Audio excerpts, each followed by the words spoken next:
Hey, what's going on, everyone? This is Mike Colleen at MikeColleen.com, and this is part 6 of second dimension processing versus third dimension. Remember, once you access the third dimension, that opens you up to accessing higher dimensional understandings and receiving information. I'm going to leave it at that. Don't want to go too in depth into that because we're really in something right now. So let's keep going. So. All right, so sorry, grab a quick bite to eat. All right, so the spiritual gifts, that's what I was going to talk about. Okay, so when the Bible talks about Genesis Genesis chapter 3, verse 8, be in the presence of the Lord God. Pastor X was telling me, he goes, Michael, they were literally with God I think he used they were in the presence of the Lord.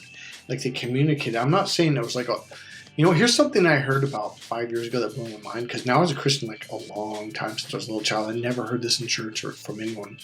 So you believe God's like Santa Claus, this white man with a white beard? And I was like, what? I never was taught that. I never heard that. Maybe some churches too, but I've never heard that. I heard it about 5 years ago. I kept hearing it from people. What are you talking about? So I never thought. I always thought God was this. Because it says in the book of the Bible, God, was it Moses or Noah?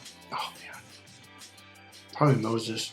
But he wanted to see God, and God said, well, go to this little area, enclave in this mountain, this little kind of hole, and kind of push your face up against the wall, basically.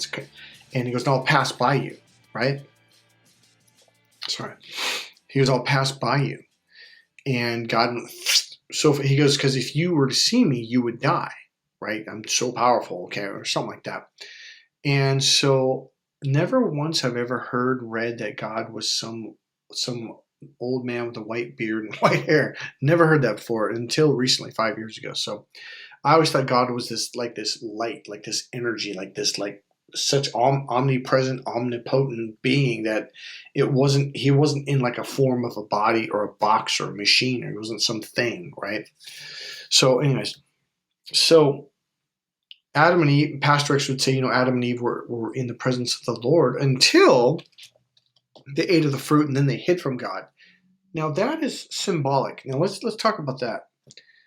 We're talking about, okay, when you open up to your right brain, your pupils dilate and you begin to process, you begin to receive more out of your left brain. So it opens up and expands out. And you call it peripheral vision, but when you're in your right brain, it's more than peripheral vision. And that's what I teach in my course. I teach men and women how to do this because it helps you to be relaxed. Because, okay, one thing Abena said, if you've watched my last couple of videos, I talked about Abena. He said it's like a pop-up, everything is I go three-dimensional, it has depth now versus, because all his life, everything was like this to him. It was like a flat picture. Everything was flat versus three-dimensional where it stands up. And, where is it? In the Bible, hey, what's up, everyone? This is Mike Colleen at MikeColleen.com. Sorry, I'm adjusting some things here. All right, so this is, sorry, we got cut off in the last video. This is actually we're on video 5. Let me double check real quick. 1, 2, 3, 4. Yeah, this is video 5, not number 6. And I made a mistake about a minute or two ago when I was doing the left eye. Your right brain is connected to the left side of your body, and the left brain controls the right side. Did I say that? Left brain controls the right, and then the right side of your brain controls the left side. So when I was doing this, when you're dropped down its side, unconsciously you're operating out of your left eye. It expands open. Now you're receiving, because the right brain is the receiving brain. It's the receiving energy, okay? The left brain is the external penetrating push energy, okay? So when you're left brain. So when your right eye, when you're in your left hemisphere, your left brain, your right eye becomes what's called right eye dominant. So now you're operating off of your right eye. And a lot of women oh God, it feels like he's laser beaming me. Women, I know you know what I'm talking about. He's almost pushing you with his energy, right? From his forehead or from his eye. It's like a laser beam. My ex-girlfriend used to call that laser beaming, right? And so a lot of you that have been with narcissists, they even okay, when you're in your left brain, remember it's push energy. So you want to, it causes you to want to grab and control. The left brain is very controlling. I call it the slave master brain, okay? Especially when you're operating off the reptilian brain. The right brain is the allow and let go brain. It's the, you see things on a higher level. Wow, I can do that a lot easier. The left brain is just like struggle. It's about pushing and grabbing. It's about pushing and pulling. And the left brain is about letting go. And guys, when you learn how, did I say left brain? I meant the right brain. The left brain is about controlling, push and pull. The right brain is about letting go and allowing. So guys, in my course, I teach you how to do this. It's not easy to learn. But once you get it, it's like Ben have said, we had a ball, I don't have a ball here. He goes, it's like, no, I taught Ben, yeah, it's like you just let go. You drop the ball. See, you're still holding the ball. Let it go. Completely let it go. You will meet women like that. It becomes ridiculously easy once you understand how to physically do it, not logically do it. The minute you go into logic, you're doing push energy. All right? So I teach men and women how to open up to the third dimension. Okay? And all of a sudden, it's funny because the Bible, how did Jesus say it? I don't want to look it up because I don't have the time right now, but he basically, I'm going to put it in my words. He said it another way. He said something like these parables will become, these stories and parables will become like, I'm going to use the word child's play because that's the way I remembered it. It's like also because when I woke up and started seeing things, like the whole Bible had a totally different meaning. When you operate from the right brain and your five senses and you're reading stuff, you understand it. When you do it from your left brain, you're looking through a very limited way. Now, if you're reading something that was written from the left brain and you read it from your left brain, you'll understand what the author wrote. But if you are reading something or listening to something from a person that's speaking from the right brain and you're doing it this way, you're going to, because, it's called delete, distort, and generalize. It's something I missed in 2 videos ago. When you're in your left brain, you're deleting tons of information. You're distorting tons of information. You're making something small look really big when really it's that small and it's way over there. All right? Delete, distort, and generalize, and then you'll generalize stuff. So a lot of very logical people, very specific and detailed people, they will generalize everything you say. Does that sound like a narcissist? Yes, it does.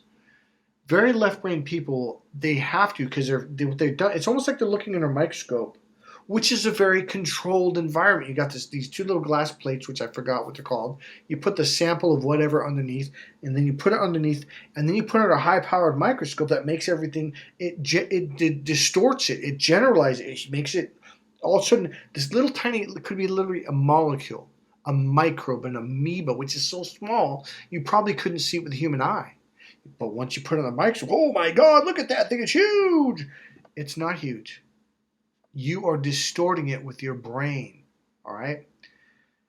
So this is what narcissists do to people, is you could say something very loving and kind, but when they're looking through this, it's called a filter, they will distort it and be like, oh, they're being mean to me. Oh, that's mean of them. Oh, they're a monster. Rawr. And they try to make you look, all what they're really doing unconsciously, because everything to them is looked through and it's like a filter. Kind of like this.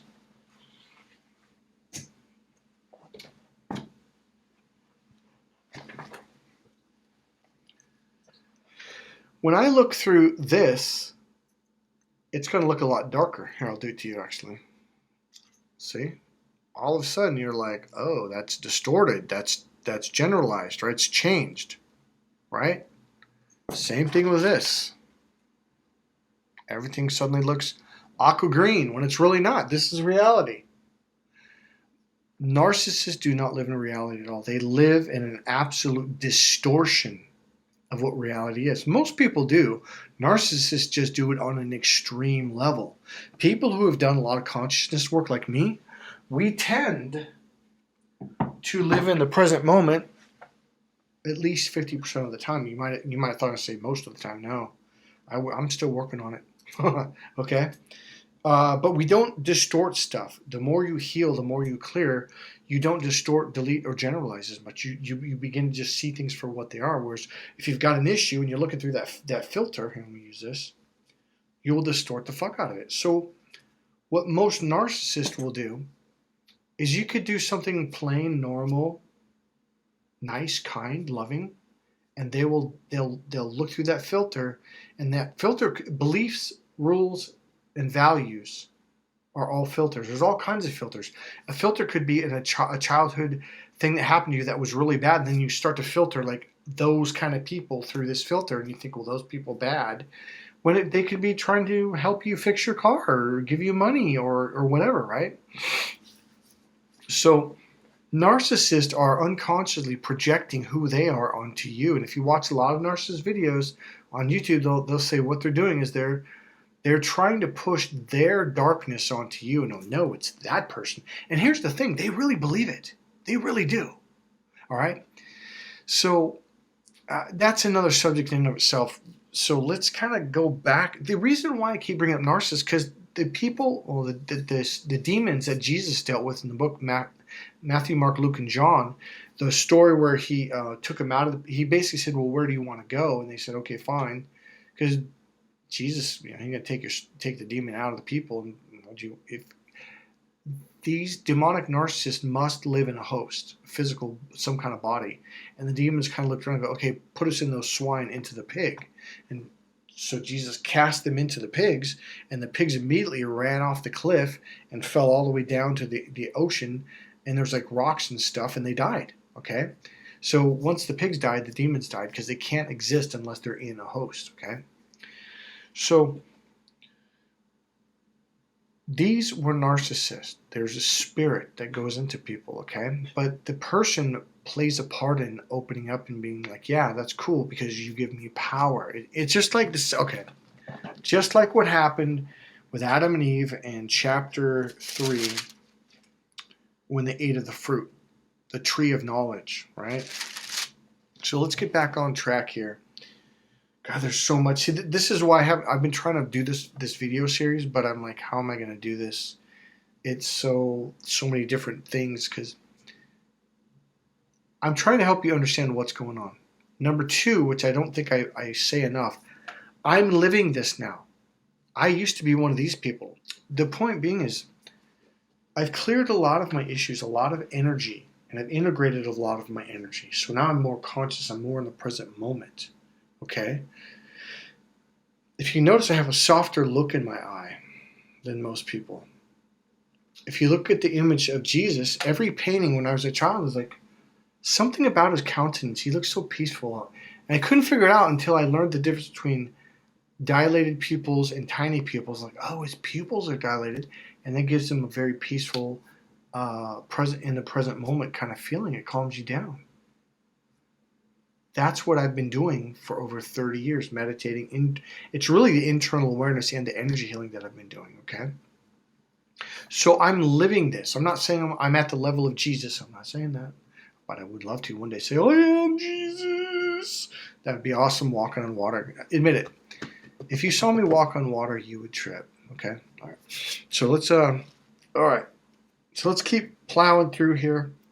So one thing when I was younger, I remember I read in the Bible, in fact, it's right here. It's chapter 2, let's see. So he gave man dominion over the animals, and that really kind of tripped me out because a lot of these animals were like bulls, tigers, and lions. And I remember thinking they didn't have guns back then. They didn't have dynamite. They didn't have anything. So why would a freaking 400 or 500 pound lion or a 400 pound tiger be afraid of a man? I could never understand that. And it talks about, and I actually pulled it up, how God made, now this is in Ecclesiastes, the NIV version says that God created mankind upright. Well, I remember thinking about that, and Pastor X told me, he's like, well, because he made him upright, animals were afraid. Now, watch this. When I opened up to my larger human brain, I expanded out. Here's what it is. Because man is standing upright, he is in the 3rd dimension, and that freaks animals out that are in the reptilian brain, okay? It intimidates them. It scares them. If they attack you, it's because they feel like there's no other choice, and they're terrified, okay?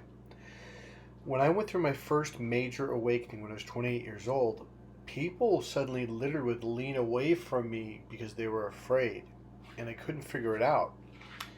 So when you open up to your larger human brain, people that are in their lower reptilian brain, they are intimidated by it. And this is why a lot of empaths are constantly harassed by people or bullied or, ganged up on. It's because they're scared of you, and it's not, you didn't do anything wrong. It's just you're operating at a higher level, call it a higher energy level, but you're in a much more powerful place, and it's a third dimension, and it really does intimidate people who are not there, and animals.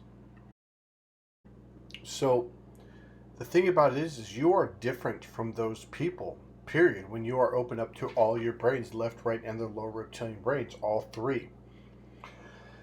So people that are racist and prejudiced, it's an animalistic instinct that comes from your lower reptilian brain, okay? So it is really the people that are operating out of their reptilian brain that are racist and prejudiced, etc.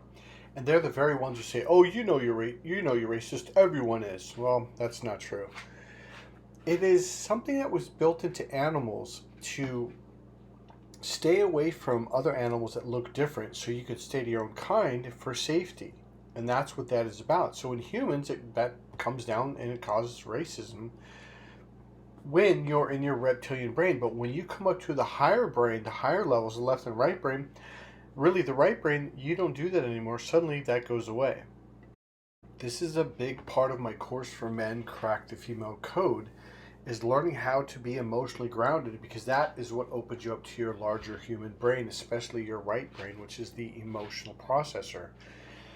This helps women, or allows women, to feel safe and comfortable with you. The challenge is you have to be willing to let go.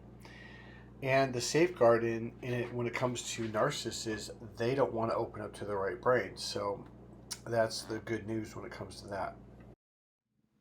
Let me go back to what I learned in Psychology 101. I know I'm kind of ping ponging, but I will put the pieces together. I remember in Psychology 101, I just thought, how weird that our whole society system is built around almost denying and punishing the right brain emotional processing, like that's a bad thing, and everything relationship therapists are about rules, and it's about rules, and this is the way you're. And I remember thinking, like, well, what if you grew up in a different culture than me and you have completely radically different rules, and you come to America and you get an American uh, relationship counselor telling you shit that your religion, be like, no, that's against our religion. We can't do that. Like, it didn't make any sense to me. Like, is it really about rules? No, relationships absolutely are not about rules or following a strict set of rules.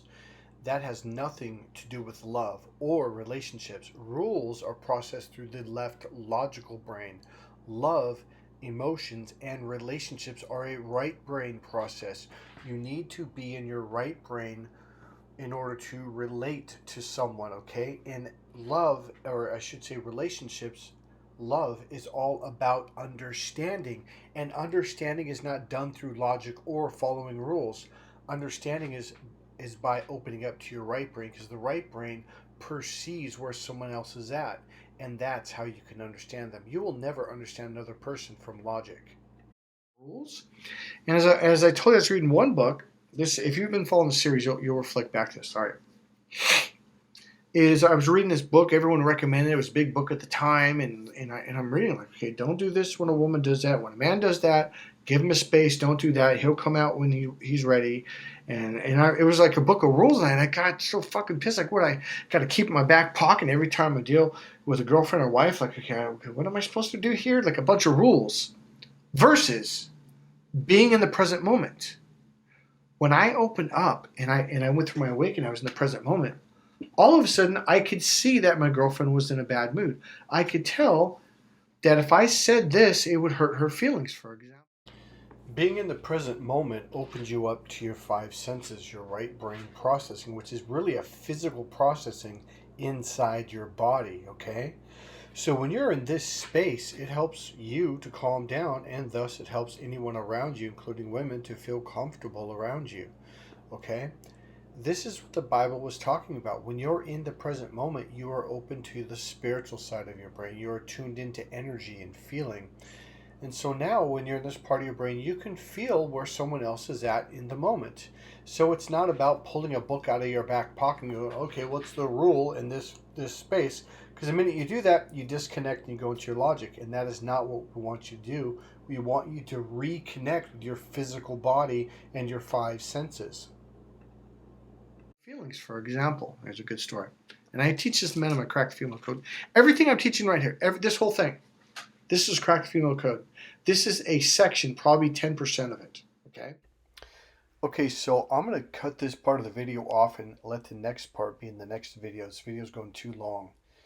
So my course, Cracked Female Code, is the answer to understanding narcissism and understanding how to escape it. Ultimately is learning how to really be in your 3D brain, okay? And seeing things from a much higher perspective. So I'm going to leave it at that, and we're going to come back in the next video. I'm going to kind of go back a few minutes on this video, just where we just ended, and continue on. All right, so remember, if you haven't subscribed, click subscribe, click that bell, and click all.